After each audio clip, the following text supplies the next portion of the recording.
What's up, guys? Welcome back to my channel. So I'm here today to talk about The Real Housewives of Atlanta, Season 15, Episode 2, Sisters Before Misters. So be sure to like, comment, subscribe, and let's jump right on into it. So we pick up where we left off at Ross's 40th birthday party. Shereé, she calls Martell over as Kenya. She's assuring her that he DM'd her at least 6 months ago. She says that she would want someone to tell her if, she were in a similar situation, like if some dude that she was getting serious with, had previously reached out, tried to talk to one of them.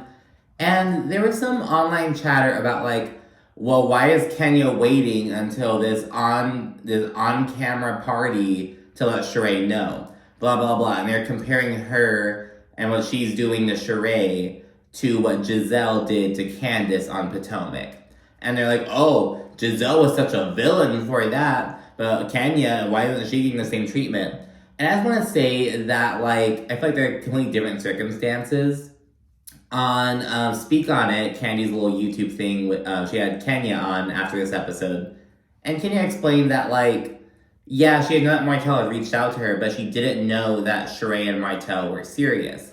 And at this party, she asked them, oh, are you guys, official now? Are you guys, dating each other, exclusively? And they're like, yeah, we're an item. She thought they were just kind of dating other people, kind of seeing what's up, feeling things out, talking, essentially. But now that they're officially an item, she was like, okay, I'll let her know. And now, do I think that she may have possibly wanted to, she should have probably told her beforehand. But I feel like that's not the same kind of circumstance as Giselle's thing with, waiting to tell Candace the allegation she has about Chris, blah, blah, blah. I don't know. I just feel like it's not the same kind of situation. But I don't know. Tell me what you think in the comments. Do you feel like Kenya was wrong for doing this the way she did? Because remember, Kenya's saying it's the first time that she's ever seen Shereé and Martell together, out in public. You know what I mean? First time she's seeing Martell in person. They're saying that they're together. So it does seem like they're kind of getting a bit more serious than maybe they appear to have been in the past. I don't know, and maybe my favoritism is kind of leaping in because I love Kenya, of course, and I'm not extremely fond of Giselle. I don't hate her, but I'm not, I'm kind of like, girl, I find her eye roll worthy. You know what I mean? But yeah, I just feel like they're not the same circumstances. People also were saying, if Ashley Darby would have pulled what Kenya is doing, she'd be called messy, blah, blah, blah. And, that may be the case, but again, I feel like it's some of the intentions behind it. I don't know. Again, we don't know these people. Kenya may have been trying to be messy. I just don't see it that way. What do you think? Let me know in the comments. But yeah, Martell then outright denies ever DMing Kenya as Sanya goes and checks in on Kandi after her whole situation with Courtney. Sanya then goes, lets the other girls know what's up, like Shereé, Kenya, and everyone. And so they all check in on Kandi. And Kenya and Manietta, they're kind of making fun of Courtney because, she's very animated when she talks. Blah, blah, blah, blah, blah. She's kind of making fun of her and all that stuff. Marlo, she's like, how am I the only one behaving? Therapy works, y'all. Kind of a similar vibe as Teresa Giudice is giving on New Jersey. This is what therapy does. I'm staying out of the mess. Everyone then links back up. Kenya's kind of rude to Courtney. She's like, okay, so my friend Kandi is very upset right now, so I'm kind of wondering what she's doing in this space. And I'm like, well, girl, she's the new friend of, you know what I mean? And so I actually thought she was a new housewife, a new full-timer, but it turns out she's actually a friend of. And so I was like, well, she has every right to be there, Kenya. Granted, this is the first group party of the season, episodes 1 to 2. So, she may not know that Courtney's coming on as a friend of, but it's well, Kenya, she can be here, so, whatever. Shereé then brings up the Martell tea, because they're all together now. Kandi says that Shereé always says that she would want to know, if something was up about the guy. Shereé always claims, I want to know what's up. I want to know what's up. And Shereé's like, yes, I do want to know, but with full receipts, not half receipts. And Shereé is standing by her man no matter what. She just became a grandma. I don't know how old. I think she's 53, I believe. She's kind of just, she has hot dude with her, and she's like, I'm riding with him. I don't need any of my friends meddling in my bullshit. She's standing with her man no matter what. As we know, because look at, we saw her stand by Tyrone all through when he was in fucking jail. She was with Bob, all those years, which was, not too good behind the scenes. So it's like she's very gonna stand by her man. You know what I mean? That's what Shereé does, But yeah, Kenya then shows Shereé the receipts from her phone, the little DM request specifically. She shows Martell, and he's being shady towards Kenya. He's like, oh, I'll bet she accepted everybody's message. Like, yeah, like basically calling Kenya like a hoe. He's like, oh, she probably accepted everyone's message, blah, blah, blah. Martell pulls out his phone, and he like brings out, he's like, oh, I said this from 2 years ago. This is from 2020, blah, blah, blah. And it's just like, oh my gosh. And it's just this big old thing. Martell, he then says, I don't care if I was trying to fuck you 2 years ago. Then he walks away. Like, he's like, boop, mic drop, walks away. Kenya is then like, what the fuck? And she's like, what did you just say to me? Did you just curse at me? And she pops off on him. She calls him a fucking piece of shit. Once a cheater, always a cheater. You did to your ex-wife, you did to Shereé, blah, blah, blah. She also says that Martell is exhibiting similar behavior as Bob was. When they get a flashback to Shereé's second time on the show, like when she came back, it was her, Bob, and Kenya and Phaedra were in the back seats. And Bob was saying like, oh, did I ever choke you? To Shereé, and she was like, yes, you have. He's like, could you still breathe though? I probably didn't choke you hard enough. Saying shit like that to Shereé, and Kenya, she was like, that's not funny. And Bob got told some shit at the reunion, and they kind of came up and everything. But yeah, and it's just like, Kenya's calling it out. She's like, he's exhibiting similar behavior as your abusive ex-husband. Are you really trying to do that shit again? Really just because remember, Kenya and Shereé both have history of being in abusive relationships. And yeah, and Shereé, she responds by just saying in her confessional she's not happy about Kenya trying to embarrass Martell and her. And it's like, oh my gosh, Shereé. And again, this brings up the whole thing of like, how much of this conversation should have been off camera, from like a friend standpoint. But I think we're seeing Shereé's true colors, like, in this whole incident. And we saw all the shit she was talking about Kandi and Kenya on Twitter, and once the episode 1 aired. And so, I don't know, man. I'm inclined, I feel like Shereé is really showing her ass already. The tiger can't change your fucking stripes. Never fucking learn. But yeah, Shereé and Martell then leave, and they're in the car, and Martell says, like, I'm not sorry for anything I said, so I'm not gonna apologize, blah, blah, blah. Just doubling down on his bullshit. The night then ends. And yeah, it's now a new day, and we check in with Drew for the first time this season. She was over in Chicago with her boys as Ralph and her daughter Anaya, they held in the fort back home. She gives an update about her dad's Alzheimer's, now he's in a nursing home. But she kind of brings up her musical passion. It's going to be a major storyline for Drew this season, it seems. She mentioned her new single, which was produced by Ralph. And they're both featured on the cover as produced by Ralph Pittman on the front. And it's like, why are all of Ralph's opportunities off of Drew's back? The fucking step-parenting book, this, him being a music producer all the fucking sudden. Like, he's such a fucking scab. Oh, and Ralph and Courtney, they humorously found out that they're actually cousins, or like they're related. Courtney explains that Ralph's mom is her dad's sister's grand aunt or some shit. I don't know, something like that. Like, but they're like related in some way. But yeah, so it's kind of funny because like Ralph is so hated. Courtney's already like not coming off to a very hot start. It's like, of course they're related.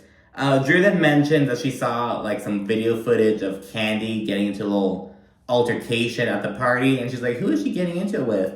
And Ralph's like, apparently my cousin.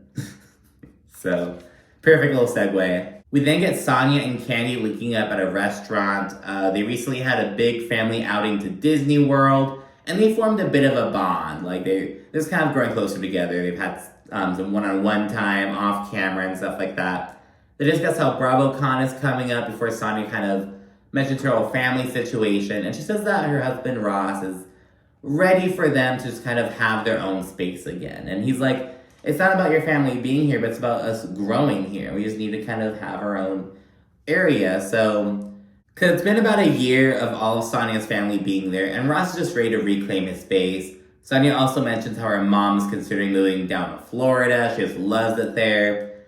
She's really heavy on having some conflicting feelings. She's like, I want to respect my husband's feelings, but like, she also mentions that she feels like they're stronger when they're all together. She feels like that they haven't tapped into the potential that they could all have as a big family unit. And I don't know, I'm not really fucking buying it. I feel like Sanya just wants to have other people there to like help run her household almost. Like, I don't know what she's saying. Like, I feel like we haven't tapped into the potential we could all have to. Like, what potential? Like, you guys could all live in different areas in the same county in the Atlanta area. You know what I mean? Like, why doesn't that work? Like, you're all in the same general area. Granted, if your mother moves down to Florida, it'll be a bit different. But, like, Atlanta and Florida aren't super far apart, depending on where she goes in Florida, of course. But, you know what I mean? It's very doable. It's not cross-country or anything. So, I don't know. I get what Sanya's saying. I think she's very close to her family. But I just feel like the whole, we haven't tapped into the potential. Like, what potential? I feel like she just likes having... You know, which is fine, but it's like, just say it. You know what I mean? But yeah, Kandi then fills Sanya in on a situation with Todd. Basically, Todd feels like when Kandi does a project, he gives her like 110%. And he just feels like Kandi doesn't reciprocate this. Todd obviously wants more support, and Kandi's trying, but it's a process, you know? We have to speak on Ross's birthday party. Kandi calls Courtney a fucking bobblehead, which... isn't really far off, and that was Kandi's big issue with Courtney. She was just very animated, as Kenya and Martell to put it. Sanya then fills Kandi in on some shit Courtney was talking back when Courtney, Shereé, and Sanya were all together. Courtney says that she and Kandi are both invited to the same event. This, like, it sounded kind of country clubbish, I'm not very sure, but some kind of event, this prestigious-ass event. And Kandi, she allegedly posted about it on her Instagram story. And supposedly, the next week, the crowd was ghetto, according to Courtney. And someone on Twitter, they said Courtney has a fake Valley girl accent. She has to be all... And I kind of get what they're saying. It's like, just like the whole Kenya's a hoe storyline is so played out, so from, like, way back in the day, you know what I mean? I felt the same way about the whole, like, Kandi's ghetto storyline. It's very old from back in the day. You know what I mean? It's like, okay, like some shit that, like, Nene brought up back when she called her, like, a country bumpkin, basically. Kim Zolciak was talking shit about where Kandi lived a couple seasons later. Like, this is all, like, old Atlanta. Like, you know what I mean? Just like when they're saying shit about Kenya, like, oh, we get a rent-a-man, blah, blah, blah. It's like, oh my gosh, we go back to fucking season 4 and 5, like, when I think Kenya came on in season 4. It might have been 5. I think it was 5. Yeah, she came on during season 5. I knew it. But anyways, they bring that up, and Kandi's first reaction to Sanya is, so when she was calling me ghetto, what were you saying? What did you say? And we see on footage that Sanya was just like, oh my gosh, like, just basically reacting to what Courtney says, but she did not take up for Kandi. And Sanya's like, oh, I kind of, stuck up for you. I said, she's not, like that or anything. Kandi doubts this, and then Sanya was on to eventually say, like, I didn't think that she was calling you ghetto. I thought she was saying that, like, the people who follow you are ghetto, like your fans. Sanya's so bad. She's such a bad liar. I didn't think she was insulting you. I thought she was insulting all of your fucking supporters. I'm sorry about that. Like, what, Sanya? I was like, oh my god. We then get this little family montage. The only thing that really stuck out to me was that Sanya says that she's now ready for baby number 2. But Ross is always out traveling. He's basically always in Austin because he still has that, I think it's a valet service, like a general car service, some car-related business down in Austin. So they made little progress since last season, I guess, because you mentioned that last year that Ross really wanted to have another baby, but Sanya was on the fence about it because of how often he's always traveling. he wasn't very hands-on back when Deuce was first born. So, but now she's on board, but he's still always moving, so I don't know. And I'm really curious about where her storylines will eventually lead to. Because again, there are a lot of people calling for Sanya to be a one and done. They didn't want her to come back, thought she was a flop, but I was like, no, bring her back. I'm always down for someone to get a second try, unless they're like extremely bad, has all this controversy, like Diana Jenkins, I want her off, you know what I mean? It was a similar situation with Crystal Minkoff from Beverly Hills. People were like, oh, she's boring, she doesn't bring it, blah, blah, blah. But how I kind of came to warm up to Crystal was that she's kind of like the quintessential millennial. Like, she very much has that stance on things, like kind of just that general mindset, the stereotypical kind of thing, which leads to conflict with some of the other women. She also kind of takes on Kyle Richards, I enjoy. So that's where I warm up to Crystal. I feel like Crystal and Sanya are in similar boats, where it's like, people think they're not bringing a whole lot. They just gotta find their role on the show, you know what I mean? Like, truth be told, I didn't think that Cynthia Bailey was all that entertaining, to be honest. But she had, like, a role on the show, you know what I mean? Like, she had some deep friendship with some of the women. She was kind of, like, insightful on certain things. So, like, she had a role on the show. Granted, I didn't think she was, like, the funnest bitch around, but you know what I mean? So, I feel like Sanya has to kind of find her place, her footing, you know what I mean? Because right now it's all about her family, which is fine, but I'm just kind of like, you know? We did get Kandi and Todd at Blaze Steakhouse, and I have to say that Todd is looking rough these days. Like, he is fucking burning that midnight oil or some shit. Like, you need to get some fucking rest, you know?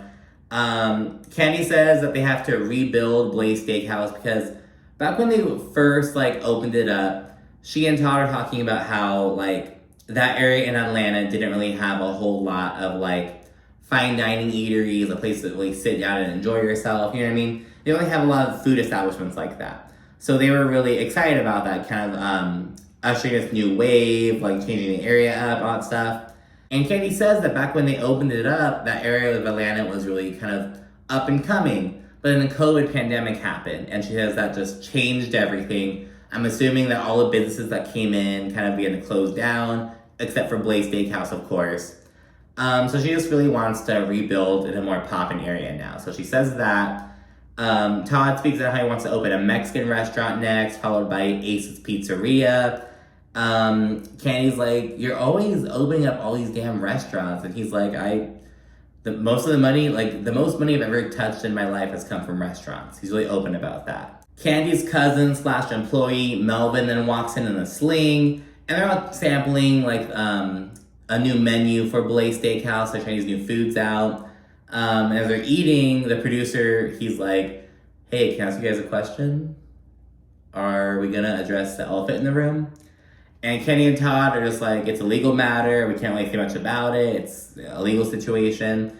And they got all these headlines about how there's a shooting at Blaze Steakhouse. We have some of the cast members reacting. Kenya and Sanya mentioned that, you know, the crime rate in Atlanta is rising, but to see it going down at some of Kenny's establishments is crazy. Shereé says, we don't know when we go to OLG if we're going to get biscuits or bullets, even though it happened at Blaze Steakhouse. That's besides the point. And yeah, you know, Kandi then explains that one of her employees came into work late and drunk, and he was being all belligerent and shit. Melvin, the kitchen manager, you know, took him out back to talk with him. They got into it, and the dude shot her cousin in the arm. So, yeah. We then get a quick scene of Kenya in Brooklyn. They're linking up with her friend Akilah and her daughter. Akilah is married to NFL star Tevin Coleman. Kenya, she's talking about how she's so envious of their relationship. She really wants to find a man who really steps up, and you know, she's kind of talking about that and stuff. She also mentioned that she has a new guy, Rory, now, who she's still gushing over. And Akilah says that if it doesn't work out, she can hook her up with an NFL player. And I don't see Kenya with an athlete, to be honest. Because Robin, Dixon, and Shereé from Potomac said they're very spoiled. And I see Kenya with like a businessman or like a tech guy, like some things like that. Like like a maybe like some guy involved in politics in some way. I really see Kenya as someone like that. Sanya and Shereé then link up for dinner. Shereé speaks on how she's a first-time glam mom because her son Cairo welcomed a daughter. Sanya then hears Shereé's perspective about the whole Martell situation. Sanya and Shereé both say that Kenya was kind of making Martell out to be like the bad guy for defending himself, and they compare it to her calling Ross aggressive in Jamaica last year. And they both say that Kenya has to stop, labeling these men, not stop using these terms or these words around. This whole thing.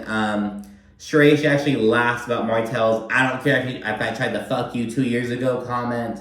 Shereé's very much standing by her man, which of course she's gonna do. We know how Shereé rolls. Shereé then says, me and Kenya were all good, but I'm really upset with how she handled that situation. We didn't hear Kenya's perspective back when she was with Akilah. She says that she's angry with Shereé for not sticking up for her, which I very much understand. Kenya again mentions that they both had past abusive relationships. She also mentions that Shereé was just looking stupid over Tyrone. And here she is, dickmatized at her big age, as she puts it. So, then we get Ralph and Drew. They link up with a sound engineer at the studio. Drew's gushing about how she really wants to do an EP in the future. Drew then has the producer pull out a keyboard for Ralph to play so that way Drew can drop some live vocals. Just very much giving like Candace storyline lately, just trying to do your music thing. Drew assures us that she's been doing music for years. It's never really took off. It's always been her passion, all this stuff. And then we see Shereé. She's at the She by Shereé distribution center. She's speaking on how, we're just continuing to kill it. Again, she's really brought up the whole my She by Shereé broke the internet. My brand broke the internet, all that shit. Kenya then arrives. She tells Shereé about the little DirecTV commercial that she filmed with Kyle Richards, Teresa Giudice, and the Dallas Cowboys. And when that shit came out earlier this year, I loved it. I watched it so many fucking times. There's some chit-chat about how Shereé and Martell are doing before Shereé brings up the situation from the party, of course. Shereé says that both Kenya and Martell were dead-ass wrong. They're both elevated, whilst Kenya says that, he didn't need to curse at me. But Shereé's whole thing is, he was defending himself. He felt ambushed, blah, blah, blah. And Kenya, she wraps up by saying, I don't know him and I don't want to get to know him. And that's the end of the story. Shereé then claims that Martell told her about DMing Kenya from the very beginning. And the thing about Shereé, a lot of people have pointed this out, from people on Twitter to other YouTube recappers, a lot of fucking people have pointed out that when Shereé lies, she stumbles over her words. And she was stumbling over her words in this bitch.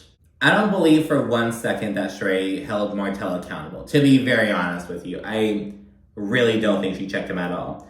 Shereé then says that, the whole situation didn't even have to come up. You didn't have to mention it to me at all. Whereas Kenya says that Martell was being disrespectful. Shereé, of course, says, you're being disrespectful too. And Kenya's like, it's bros before hoes, Shereé. What do you mean? And Shereé's like, no, hoes before bros.